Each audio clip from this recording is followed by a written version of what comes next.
اللہ الرحمن الرحیم ثم اورثنا الکتاب الذین اصطفینا من عبادنا بلند تر صلوات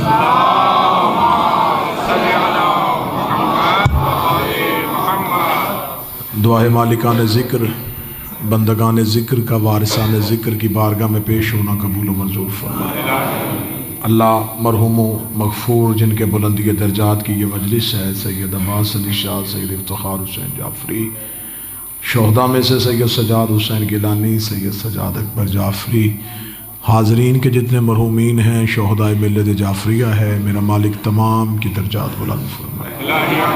میرا مالک واسطہ محمد و آل محمد کی عزت و عصمت و طہارت کا، حاضرین کے دل میں چھپی ہوئی ہر وہ خواہش جو ان کے حق میں بہتر ہے، نبی کی بیٹی کے حق کا واسطہ وہ اپنی بارگاہ میں قبول و منظور فرمائے۔ عالم اسلام ایک مشکل ترین دور سے گزر رہا ہے، میرا مالک ہر ایک عزادار، ہر ایک محب، ہر ایک مومن کی حفاظت فرمائے، ملک ایران کو سالمیت عطا فرمائے، دشمنان کے شر سے محفوظ فرمائے، اہل نفاق اہل کفر جو ایک جگہ پہ متحد ہو رہے ہیں، میرا مالک اگر وہ قابل ہدایت نہیں تو نیست و نابود فرما۔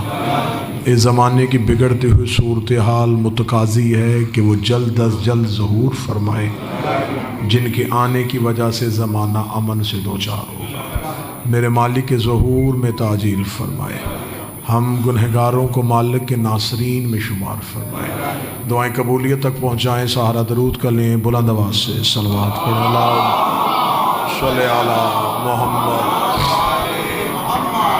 اجازت ہے جی ذکر شروع کیا جا سکتا ہے۔ ہم میں سے ہر ایک انسان جو خلق ہوا ہے اور اللہ کی اس دی ہوئی زندگی کا شکر ادا کرنا چاہتا ہے، تو وہ اللہ کی عبادت کے لیے جب اپنی توجہ، اپنا رخ خدا کی طرف کرتا ہے تو وہ ہر عبادت کے لیے کچھ نہ کچھ نیت کرتا ہے۔ وہ اس لیے کرتا ہے کہ تاکہ وہ اللہ جو دلوں کے حال جانتا ہے، وہ چاہتا ہے کہ بات صرف دل میں نہ رکھی جائے، اس کا زبان سے اظہار بھی ہو جائے۔ اس کا مطلب کہ اللہ چاہتا ہے کہ جس سے محبت کی جائے صرف دل میں نہ ہو، زبان سے بھی کی جائے۔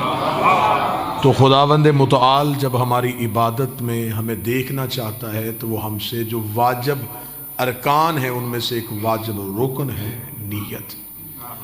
جب ہم نیت کرتے ہیں تو ہم نیت کرتے ہیں کہ ہم 2 رکعت نماز فجر پڑھتے ہیں، ہم روزہ رکھتے ہیں، ہم زکوٰۃ دیتے ہیں، ہم حج کرتے ہیں، قربتاً الی اللہ۔ ہماری عبادت کی نیت یہ ہے کہ ہم یہ عبادت اپنے لیے نہیں کر رہے، ہم اللہ کے قریب ہونے کے لیے کر رہے ہیں۔ یعنی انسان مسلسل یہی نیت کیے جا رہا ہے کہ میرے اللہ میں تیرے قریب ہونا چاہتا ہوں، میں تیرے قریب ہونا چاہتا ہوں، میں تیرے قریب ہونا چاہتا ہوں۔ اصل میں وجہ یہ ہے کہ جب ہم نیت کرتے ہیں تو ہم نیت کی مفاہیم سے بھی واقف نہیں، جب ہم عبادت کرتے ہیں تو ہم عبادت کے اسلوب سے بھی واقف نہیں، ہم صرف ایک رسم پوری کر رہے ہیں، ہم ایک رواج پورا کر رہے ہیں۔ معصوم فرماتے ہیں کہ اٹھنے بیٹھنے کو عبادت نہیں کہتے، معرفت کو عبادت کہتے ہیں۔ ایک شخص نے آ کے میرے چوتھے امام سے پوچھا تھا، اس نے کہا مولا ہم دعا مانگتے ہیں قبول کیوں نہیں ہوتی؟ امام نے فرمایا اس لیے کہ جس سے مانگ رہے ہو اسے پہچان نہیں رہے، کہ تمہیں یہی خبر نہیں ہے کہ تم جس سے مانگ رہے ہو وہ کون ہے۔ ہم صرف یہ دیکھتے ہیں کہ ہم کیا مانگ رہے ہیں، ہمیں یہ پتہ نہیں جس سے مانگ رہے ہیں وہ کون ہے۔ عبادت صرف اٹھنے بیٹھنے کا نام نہیں، اللہ کو پسند نہیں ہے کہ تم صبح اٹھو۔ وہ جو انسان کو زیادہ سے زیادہ سکون میں دیکھنا چاہتا ہے، وہ کہاں چاہتا ہے کہ ہم نیند سے بیدار ہوں؟ وہ کیوں چاہتا ہے کہ ہم بھوکے رہیں؟ وہ کیوں چاہتا ہے کہ ہم اس کے گھر کے چکر لگائیں؟ وہ رسموں سے ہمیں آشنا نہیں کرنا چاہتا، وہ ہمیں عبادت کا مقصد سمجھانا چاہتا ہے۔ توجہ رکھیے گا صاحبان، بڑی عقیدت کے ساتھ میں نوکری شروع کر چکا ہوں اور میں چاہتا ہوں کہ میں اسی دوش پہ رہوں۔ میں ایک لمحے کے لیے بھی اپنے اندر کے خطیب کی بھوک پوری کرنے کے لیے داد کا طالب نہ بنوں، اور میں کوشش کروں کہ اطمینان ہو کہ میں آپ کو ایک بہتر تقریر سنا سکوں۔ ہم میں سے ہر کوئی یہ نیت کرتا ہے کہ ہم اللہ کے قریب ہونا چاہتے ہیں، ہم اس کے قریب ہونا چاہتے ہیں جو خود کہہ رہا ہے کہ میں تمہاری شہرک سے زیادہ قریب ہوں.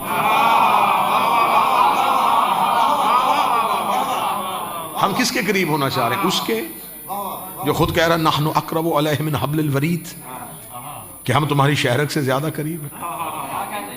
جب وہ خود ہی ہمارے قریب ہے تو ہم کس کے قریب ہو رہے ہیں؟ اہل علم بیٹھے ہیں، لاہور نہ ہوتا، مضافات ہوتا، کوئی گاؤں ہوتا، کوئی دیہات ہوتا، میں کوئی سلیس زبان استعمال کرتا. اتنے پڑھے لکھے بندوں میں آپ کے معیار کو مد نظر رکھتے ہوئے گفتگو اسی معیار پہ کر رہا ہوں. جس کے قریب ہونا چاہے اس کے لیے فاصلہ ضروری ہوتا ہے. ایسا قریب ہونے کے لیے درمیان میں فاصلہ شرط ہے. آپ میرے قریب ہیں اس لیے کہ آپ کے اور میرے درمیان فاصلہ ہے. یہ لباس میرے قریب نہیں، یہ مجھ سے متصل ہے، اس لیے کہ اس میں اور مجھ میں فاصلہ کوئی نہیں. قریب کے لیے فاصلہ شرط ہے. اگر ہم چاہتے ہیں کہ ہم اللہ کے قریب ہونا چاہتے ہیں تو ہمیں درمیان میں فاصلہ ماننا پڑے گا. پھر یہ بھی ماننا پڑے گا کہ اس فاصلے میں اللہ نہیں تھا. اگر اس فاصلے میں بھی اللہ تھا تو پھر ہم کس کے قریب ہو رہے تھے؟ ہمیں درمیان میں فاصلہ ماننا پڑے گا کہ درمیان میں کوئی فاصلہ تھا، اللہ ادھر تھا، ہم ادھر تھے. ہم قریب ہونے کے لیے چلے، وہ رکا ہوا تھا، ہم نے چاہا کہ ہم قریب ہوں. اب ہم نے اس فاصلے کو عبور کرنا ہے. اب ہمیں اس فاصلے میں یہ ماننا پڑے گا اس فاصلے میں اللہ نہیں. اب مجھے سوچ کے بتاؤ وہ کون سی جگہ ہے جہاں اللہ نہیں ہوتا؟ اگر ہم اللہ کے قریب ہو رہے ہیں تو پھر فاصلے میں تو اللہ ہے ہی نہیں. اللہ فاصلوں میں تو ہوتا ہی نہیں. اب اس میں جتنا میں پھیلانا چاہوں تو یہ فلسفہ اور منطق کی اجتماعی بحث ہو جائے گی. اس کو جتنا پھیلانا چاہوں اتنی گفتگو پھیل سکتی ہے. لیکن اگر میں بالکل ایک جملے میں بند کروں تو اس جملے میں اس طرح بند کروں گا کہ ہم اللہ کے قریب ہونے کا مطالبہ کرنا بالکل ایسے ہی ہے جیسے ہوا میں اڑتا ہوا پرندہ چاہے کہ میں ہوا کے قریب ہو جاؤں. جب دریا میں تیرتا ہوا جانور سمجھے کہ میں پانی کے قریب ہو جاؤں تو وہ پانی کے قریب ہے تو پانی میں ہے. اب ہم کس کے قریب ہو رہے ہیں؟ اس اللہ کے جو فاصلے میں نہیں، اس اللہ کے جو کسی ایک جگہ پہ ہے ہی نہیں. تو پھر ہم کس کے قریب ہونا چاہ رہے ہیں؟ اس کا مطلب ہے کہ ہم عبادت میں جو نیت کر رہے ہیں وہ اللہ ہم نے نماز کی نیت یہ نہیں کی ہم اللہ تیرے قریب ہونا چاہ رہے ہیں. قربتاً الی اللہ، ہم اللہ کی طرف قریب ہو رہے ہیں. عربی زبان سمجھنے والے الی اللہ، اللہ کی طرف. اگر کوئی اہل علم بیٹھے ہیں ٹوورڈز اللہ، ہم اللہ کی طرف قریب ہو رہے ہیں. اب اللہ کی طرف اگر ہم قریب ہونا چاہتے ہیں تو پھر اس کی کوئی طرف معین کرنی پڑے گی. آپ میری طرف قریب ہونا چاہ رہے اس کا مطلب میں ادھر ہوں، آپ ادھر تو نہیں جا رہے. ادھر جائیں گے تو اس کا مطلب ہے کہ آپ متضاد چل پڑے. میں ادھر تھا، آپ کو اس طرف آنا تھا. اگر ہم اللہ کی طرف آ رہے ہیں تو اللہ کی ایک سمت معین کرنی پڑے گی. اگر ہم کہیں گے اس سمت میں اللہ ہے تو باقی سمتوں میں کون ہے؟ بڑا مشکل ہے عبادت کے مفہوم کو سمجھنا. اگر ہم اللہ کی طرف قریب ہونا چاہ رہے ہیں تو پھر اللہ کی سمت نہیں ہے. اگر اللہ کی طرف قریب ہونا چاہ رہے ہیں اللہ فاصلوں میں نہیں ہے. پھر اگر ہم اللہ کی طرف قریب ہونا چاہ رہے ہیں تو اگر اللہ کی کوئی طرف نہیں مل رہی تو کم از کم اللہ کا کوئی طرفدار ہی ڈھونڈ لو. کوئی ایسا طرفدار ہو جو تمہیں اللہ تک پہنچا دے. اللہ کی تو کوئی طرف نہیں، طرف کوئی نہیں. اس کے طرفدار ہیں جو ادھر ہیں اللہ سے ملے، ادھر ہے بندوں سے ملے. ان کو ملنا ہی اللہ کو ملنا ہے، ان کو چھوڑنا ہی اللہ کو چھوڑنا ہے. اس کا مطلب ہے کہ انسان اپنی نماز کی نیت میں چاہتا ہے میں عبادت تیری کرتا ہوں لیکن پہلے ان کے قریب ہونا چاہتا ہوں جو تیرے قریب رہتے ہیں. پہلے میں ان کے قریب ہونا چاہتا ہوں جو تیرے قریب رہتے ہیں. اب اللہ کے قریب کون رہتا ہے؟ اللہ کا قرب کون ہے؟ اللہ کی قربت میں کون رہتے ہیں؟ میں نے قرآن کے سامنے ہاتھ جوڑے، میں نے کہا اے اللہ کا قرآن، وہاں کی باتیں یہاں تو ہی پہنچاتا ہے تو تجھ سے بہتر تو کوئی نہیں بتا سکتا کہ اللہ کے قریب کون رہتے ہیں. قرآن نے کہا میں تمہیں 4 نشانیاں دیتا ہوں، یہ اللہ کے قریب رہتے ہیں، یہ تجھے اللہ کے قریب پہنچائیں گے۔ میں نے کہا پہلا، انہوں نے کہا حضرت موسیٰ۔ میں نے کہا یہ اللہ کے قریب رہتا ہے؟ اس نے کہا قرآن میں اسے مقرب کہا گیا ہے، یہ بھی اللہ کی قربت میں تھا۔ میں موسیٰ کے پیچھے دوڑا کہ شاید یہ مجھے اللہ تک پہنچائے، وہ کوہ طور پہ کھڑا تھا۔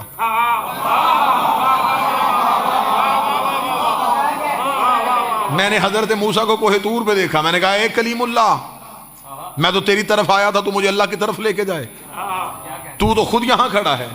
موسیٰ نے کہا ملتا ہوں اس سے، لیکن کسی طرفدار کی وجہ سے۔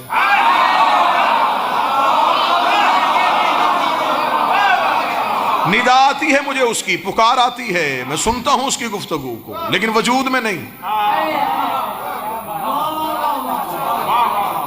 میں گفتگو کی منزل پہ آیا ہوں، لقاء اللہ کی منزل پہ نہیں آیا۔ میں ملاقات نہیں کر سکا، تمنا کی تھی، اس نے بھی تجلی دی، میں بے ہوش ہوا، ساتھی مر گئے۔ تجلی 1 تھی، اثر 2 دکھا گئی۔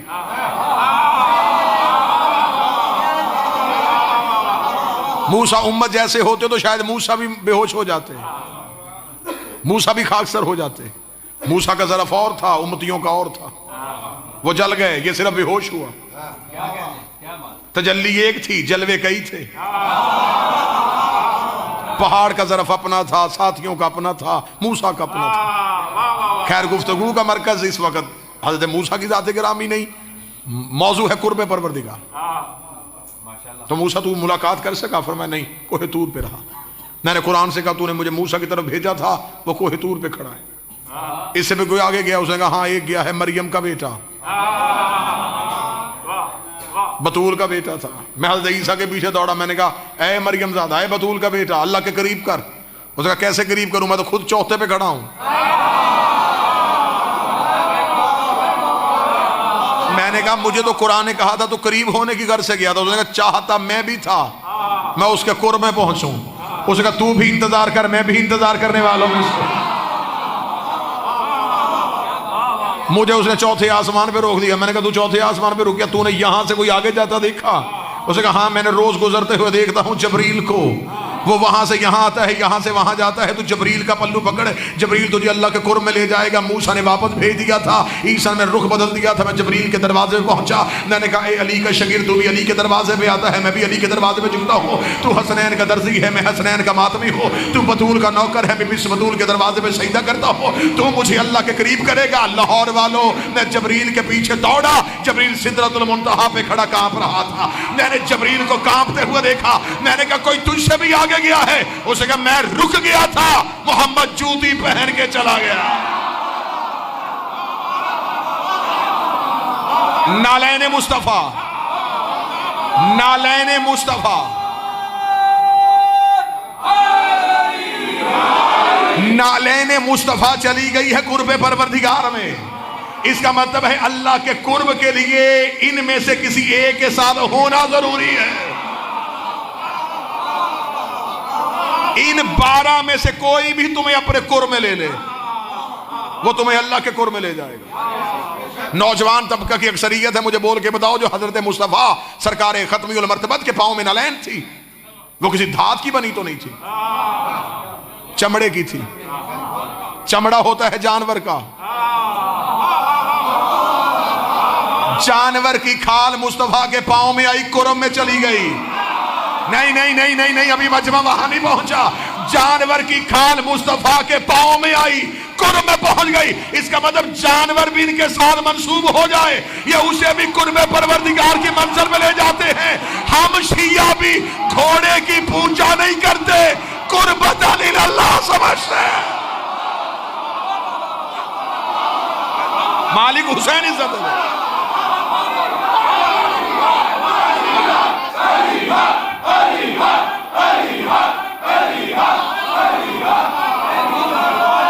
مولا حسین عزت عطا فرمائے سرکار۔ ہم بھی گھوڑے کو جانور سمجھ کے پوجا نہیں کرتے، ہم بھی ذوالجناح پہ ہاتھ لگاتے ہیں قربتاً اللہ۔ تو ہے جو ہمیں اللہ کے قرب میں لے جائے گا۔ گفتگو اگر ذوالجناح پہ ہوتی تو یہاں فضائل کے اتنے دروازے کھل رہے تھے.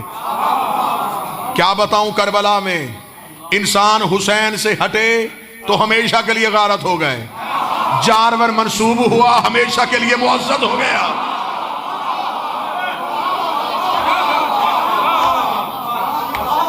کیا بتاؤں کتنے اصرار ہے کہ کتنی بار حسین کے گھوڑے نے وحی کی آواز سنی ہے.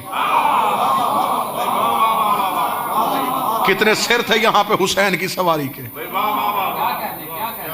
موسیٰ طور پہ، عیسیٰ چوتھے آسمان پہ، جبریل سدرہ پہ، مصطفیٰ پہنچ گئے قرب کی منزل پہ. میں نے کہا ٹھیک ہے، پھر یہی تو میرا نبی تھا جو قرب پروردگار میں پہنچا. موسیٰ طور پہ رکا ہے، عیسیٰ چوتھے آسمان پہ رکا ہے، جبریل سدرہ پہ کھڑا کانپ رہا ہے. جس کا میں کلمہ پڑھتا ہوں اس کے پاس اتنی عزت، اتنا شرف ہے کہ وہ قرب پروردگار کی منزل پہ پہنچ گیا ہے. میں نے مصطفیٰ کے سامنے ہاتھ جوڑے، میں نے کہا کلمہ بھی تیرا پڑھا ہے، تیری ہی اولاد سے محبت کرتا ہوں، تیرے ہی بیٹوں سے وفا کرنے کا ہنر سیکھا ہے. مجھے اتنا بتائیے، آپ جو قربت پروردگار کی منزل پہ پہنچ گئے تھے، کہ آپ نے اپنے سے بھی آگے کسی کو پایا؟ مصطفیٰ کہتے مجھے تو اس نے 2 کمانوں کے فاصلے پہ کھڑا کر دیا تھا. تھوڑی دیر کے بعد پردہ ہٹا، جو ہاتھ باہر آیا وہ علی ابن ابی طالب.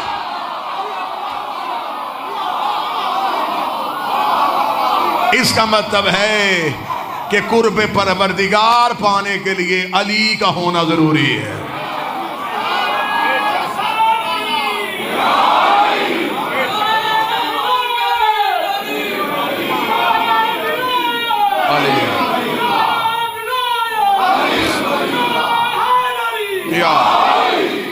قرب پروردگار پانے کے لیے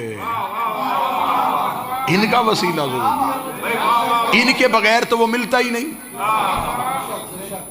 اللہ کل شین قدیر ہے، چاہتا تو سیدھا دلوں پہ قرآن نازل کر سکتا تھا. اسے کسی سے مشورہ کرنا تھا، کسی سے پوچھنا تھا، سیدھا ہمارے دل پہ قرآن نازل کرتا، ہمیں احکامات کا پتہ چل جاتا. اس نے ہمیں سیدھا قرآن نہیں دیا، اتارا کسی پہ، سمجھایا کسی کو. ہماری فطرت میں رکھ دیتا اسے ماننا، ہم دنیا میں آتے آتے ہی سجدہ کر دیتے. اس نے ہمیں قابل ہدایت کے لیے محتاج نبی کیا.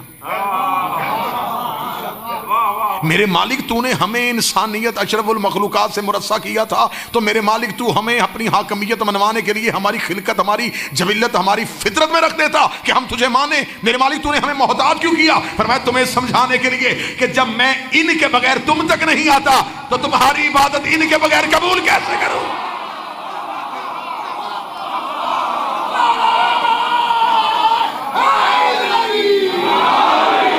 جو سب کچھ کر سکتا ہے وہ ان کے بغیر ہم تک نہیں آیا.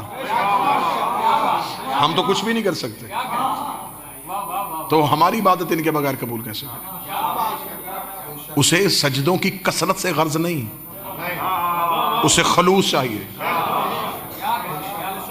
وہ یہ نہیں دیکھتا کتنی ہے، وہ یہ دیکھتا کیسی ہے. اہل زبان اگر اردو سمجھنے والے بیٹھے، میں جملہ تبدیل کرتا ہوں، اسے مقدار سے غرض نہیں، معیار سے غرض ہے. وہ نہیں دیکھتا کتنے کیے، وہ دیکھتا کیسے کیے. ابلیس نے لاکھوں کیے تھے، اسے قبول نہیں کیے. حر نے ایک کیا.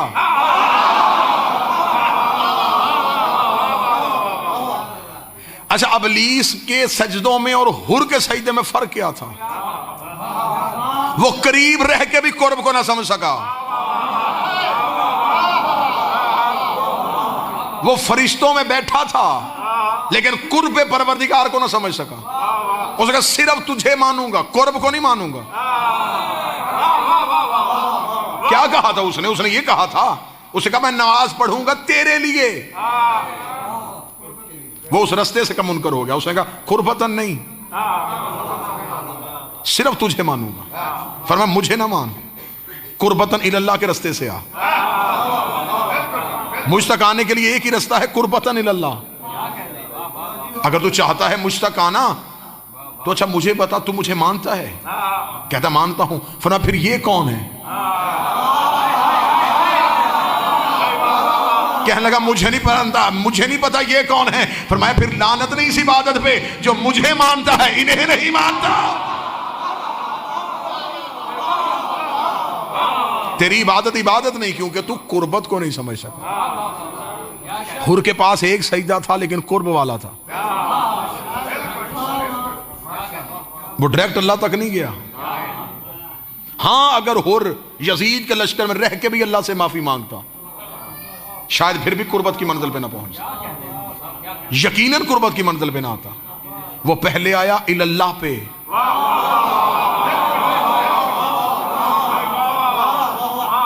وہ لے کے گئے اللہ تک۔ اب پتا چلا کہ ہر شیعہ مسجد کے ساتھ امام بارگاہ کیوں بناتے ہیں؟ یہاں اللہ ہے وہاں اللہ ہے۔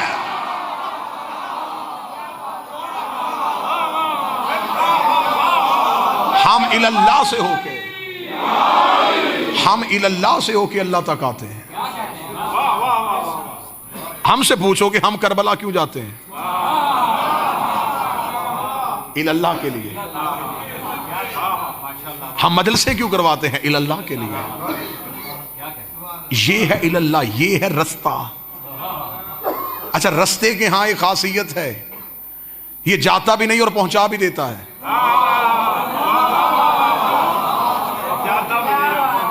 یہ خود کہیں نہیں جاتا، آنے والے کو پہنچا دیتے ہیں۔ میں لاہور ٹھوکر پہ اتروں، میں اتر کے پوچھوں علاقہ نواب صاحب کون سا رستہ جاتا ہے، تو وہ کہیں گے سیدھا، وہ تو وہیں تھا، اس نے مجھے پہنچا دیا، خود نہیں آیا، مسافر کو پہنچا دیا۔ رستہ ہوتا بھی ایسا ہے جو خود نہ ہلے،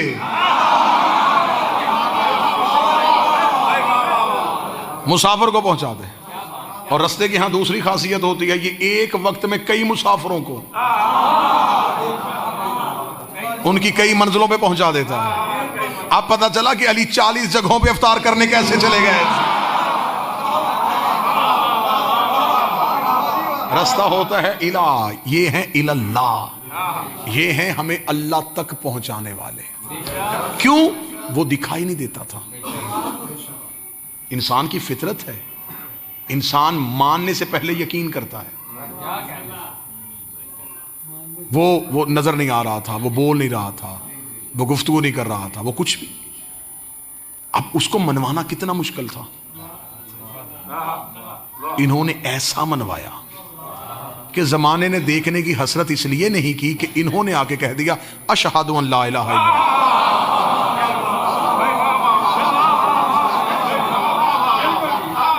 ہم کہتے ہیں کہ وہ ہے،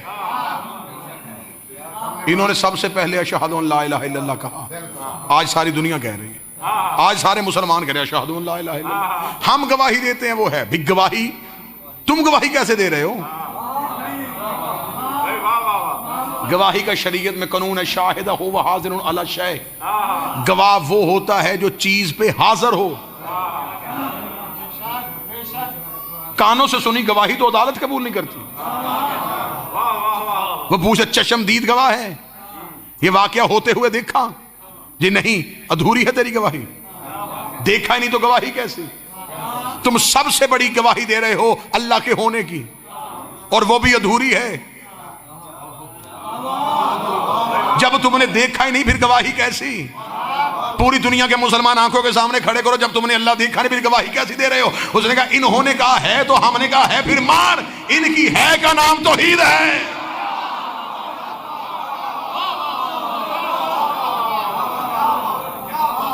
انہوں نے کہہ دیا ہے تو سب نے کہا ہے۔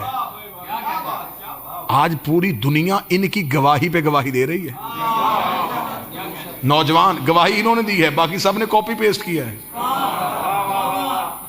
گواہی انہوں نے دی، انہوں نے کہا ہے، ہم سب نے کہا پھر ہے۔ جب یہ جو کہہ رہے ہیں، پھر ایسا منوایا کہ ہمیں ڈھونڈنے کی ضرورت بھی محسوس نہیں ہوئی۔ کسی نے نہیں سوچا کہ وہ کیسا ہوگا، اس لیے کہ ہم اس سے سوچنے کی کوشش تب کرتے جب یہ سمجھ میں آ جاتے۔ جب اس کے نمائندے ہی سمجھ میں نہیں آئے، وہ سمجھ میں کیسے آئے گا؟ اس نے کہا پہلے ان کو سمجھو۔ اب دنیا نے اللہ ڈھونڈنے کی کوشش کیوں نہ کی؟ کیا کہنے، کاش دنیا توحید کا عقیدہ مانے اللہ کے سے، تو پھر مزہ آئے اللہ کہنے کا۔ میرے مولا امیر المومنین نے کوفہ کی مسجد میں امیر بیٹھے ہوئے تھے، میں کہتا ہوں کہ میری پوری تقریر کا سب سے قیمتی جملہ میں اب ہدیہ کرنے لگا ہوں. مولا مسجد کوفہ کے ممبر پہ بیٹھے ہوئے تھے, ریل سے ایک چیونٹی گزری. علی فرماتے ہیں کہ کیا کمال ہے اس پروردگار کا کہ اس نے علی کو یہ صفت عطا کی ہے کہ میں یہ بھی جانتا ہوں کہ اس کے دماغ میں عقیدہ توحید کیا ہے.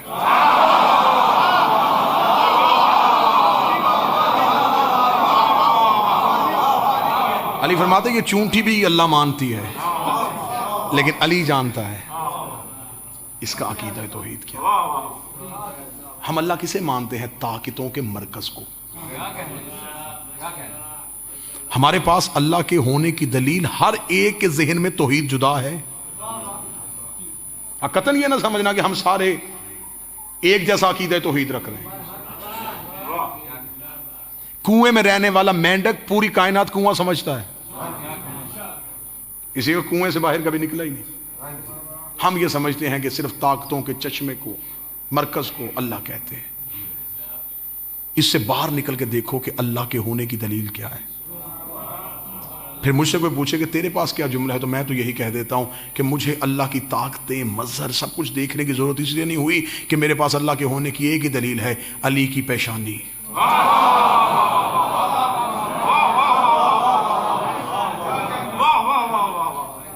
علی کے ماتھے کے سجدے کا نشان توحید کا ایڈریس ہے.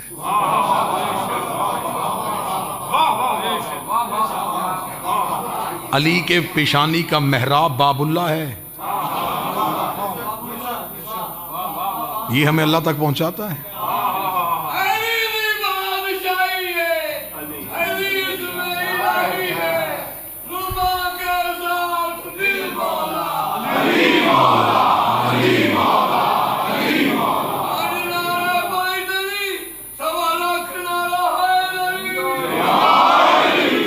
اللہ کہاں ہے؟ علی فرماتے ہیں اللہ کو ڈھونڈنے سے پہلے اپنے آپ کو ڈھونڈو. جب تمہیں اپنا آپ مل جائے تو سمجھ لو تمہیں اللہ مل گیا. فقر کی, عرفان کی سب سے پہلی منزل کا نام ہے ذات کی پہچان. ہر ایک نے کہا اللہ کو پہچانو, اللہ کو پہچانو, اللہ کو پہچانو. علی تھے جنہوں نے مسجد کوفہ میں کہا پہلے خود کو پہچانو. میں مسجد میں مجلس پڑھ رہا ہوں, مفاتیح الجنان و باقیات و صالحات اٹھاؤ, صحیفہ کاملہ اٹھاؤ, صحیفہ سجادیہ اٹھاؤ, مذہب شیعہ کی معتبر دعاؤں کی کتابیں اٹھاؤ. سب سے زیادہ زور دیا ہے دعائے معرفت پہ. پہلا جملہ کہ اللہم اعرفنی نفسک, میرے اللہ مجھے میری نفس کی معرفت دے. پہلے میں خود کو پہچانوں تاکہ میں تجھ کو پہچانوں. اگر میں نے خود کو نہ پہچانا تو میں نے تجھ کو کیا پہچانا. خدا نے اپنا ذات انسان کے اندر چھپائی ہے. کیسے؟ میں بھی مثال سے سمجھا دیتا ہوں. ہم اللہ ڈھونڈ رہے ہیں سجدوں میں, ہم اللہ ڈھونڈ رہے ہیں عبادتوں میں. پہلے ہم اپنا آپ ڈھونڈیں. میں آپ کی مثال نہیں دوں گا, میں خود اپنی مثال دیتا ہوں. مجھے کوئی کہے کہ تو کہاں ہے, تو آپ کہیں گے یہ ممبر پہ. یہ ممبر پہ میرا وجود ہے, میرا وجود. وہ جس کا وجود ہے وہ میں کہاں ہے؟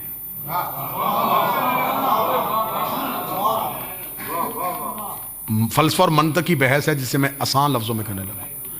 میں کہاں ہوں؟ آصف میرا اسم ہے, میری ذات نہیں. خطابت میری صفت ہے, ذات نہیں. صفت ہمیشہ موصوف سے علیحدہ ہوتی ہے. میں خود کہاں ہوں؟ یہ میرا وجود ہے, میرا. وہ میرا کہاں ہے؟ میری آنکھیں, میرا چہرہ, میرے ہاتھ, میری زبان, وہ میں کہاں ہے جس کا یہ سب کچھ ہے؟ آپ کہیں صاحب آپ کے اندر وہ بھی میری روح ہے.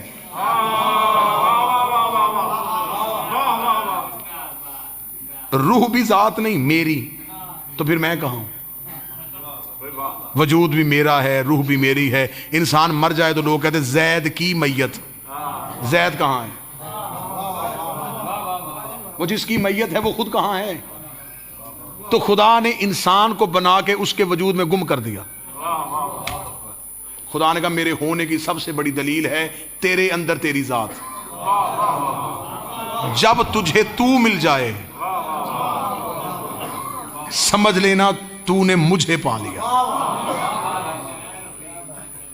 اب میں نے آپ کے سامنے بات واضح کر دی، اپنی مثال دی ہے، میرا وجود ہے، میری آنکھیں ہیں، میرا چہرہ ہے، میری زبان ہے، میری روح ہے، تو میں کہاں ہوں؟ اب آپ میں سے کسی صاحب نے چاہا کہ وہ مجھ تک پہنچے، پہنچنا میرے وجود تک نہیں تھا، مجھ تک تھا، لیکن اس نے میرے وجود کو پایا۔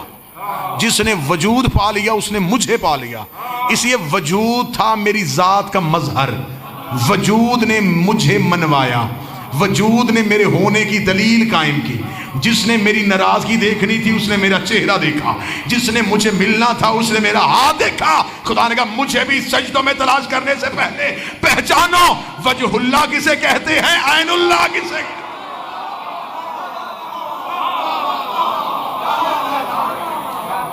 اگر تم نے پا لیا کہ ہم یہ ہیں اللہ کے مظہر، تو اس کا مطلب ہے کہ جب تم نے مظہر پا لیا تو تم نے ذات کو پا لیا۔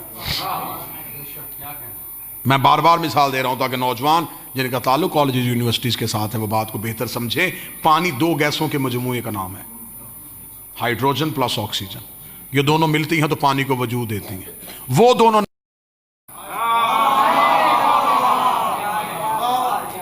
نظر پانی آ رہا ہے۔